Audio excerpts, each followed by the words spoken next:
The clerk will designate the amendment. Amendment number 20, printed in Part A of House Report number 118-602, offered by Mr. Jackson of Texas. Pursuant to House Resolution 1370, the gentleman from Texas, Mr. Jackson, and a member opposed, each will control 5 minutes. The chair recognizes the gentleman from Texas. Thank you, Mr. Speaker. Amarillo, Texas is the home to Pantex plant, our nation's only nuclear weapons assembly and disassembly facility. The saying within the nuclear enterprise is, all roads lead to Pantex, because this facility in my district is a mandatory stop for every single nuclear weapon within our Navy and Air Force that provides continuous global strategic deterrence. Despite the critical importance of Pantex, the Biden-Harris administration tried to cancel a key modernization project at the site, the High Explosive Synthesis, Formulation, and Production Facility. However, Congress successfully rejected that proposed cut and restored funding for the project in March to help keep it on track. Well, here we go again. The FY25 budget request once again seeks to pause this important project and provide zero funding for the High Explosive Synthesis, Formulation, and Production Facility. While the underlying bill provides some funding for the project, I believe that we need to take steps to ensure the Department of Energy cannot stop this vital project. That's exactly what my amendment does. It prohibits the administration from halting construction of the much-needed high-explosive synthesis, formulation, and production facility at Pantex.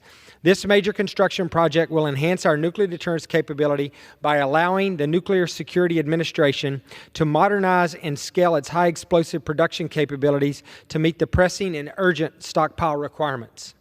Right now, Pantex relies on a single external vendor for large-scale synthesis, formulation, and blending for high-explosive products, and unfortunately, we have seen significant issues with that vendor, including lack of prioritization and late deliveries.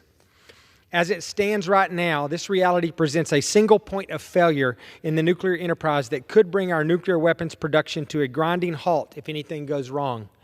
Once this project is complete, NNSA will be able to meet all long-term high-explosive material needs for the weapons stockpile while successfully mitigating nearly all risk associated with production. The new facility will improve the control systems for formulation and allow for higher confidence in repeatability between batches, something that is incredibly important when you're talking about high explosives combined with nuclear weapons.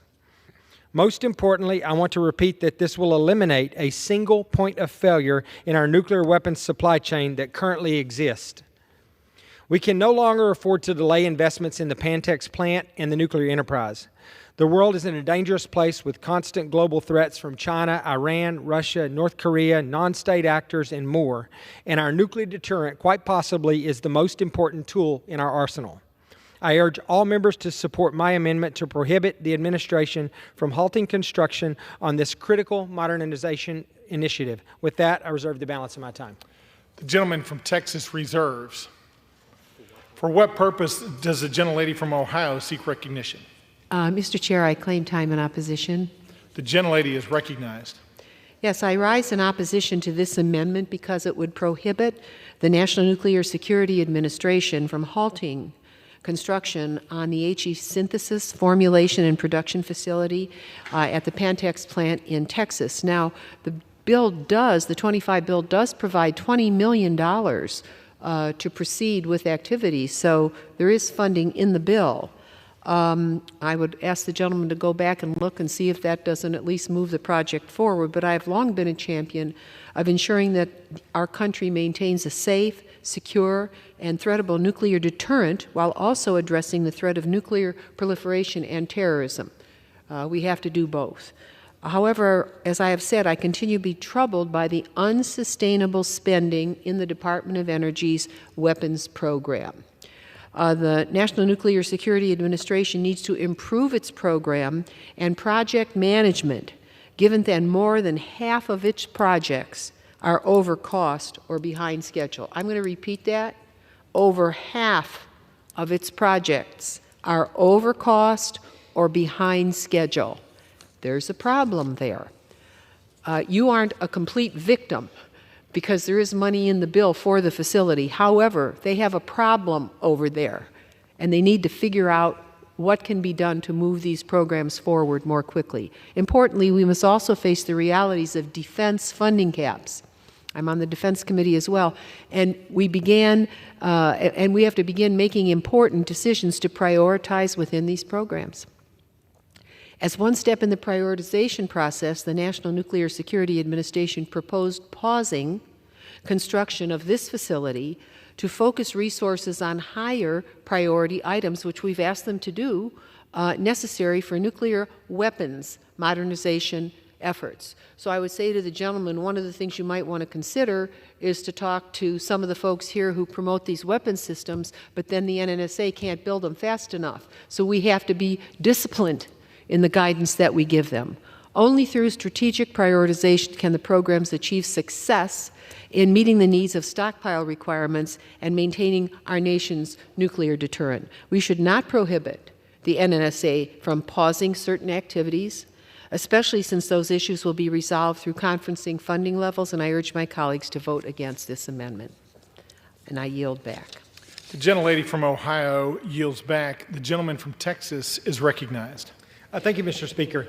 I appreciate the gentlewoman from Ohio's comments, and I understand that the government does spend too much money, and I'm also interested in looking for ways that we can stop useless or wasteful spending. However, I will say that you are right. The money is in the bill for this particular project. My concern here is that and I also agree with you that I don't want to take the autonomy away from all these departments, and I think they should have some autonomy to do what they need to with their budget and with their money. However, I feel strongly about this because, as I mentioned, this is a single point of failure in our nuclear supply chain, and I think I've spent lots of time at Pantex talking to them about the consequences of this, some of the problems with the single source vendor that we currently have.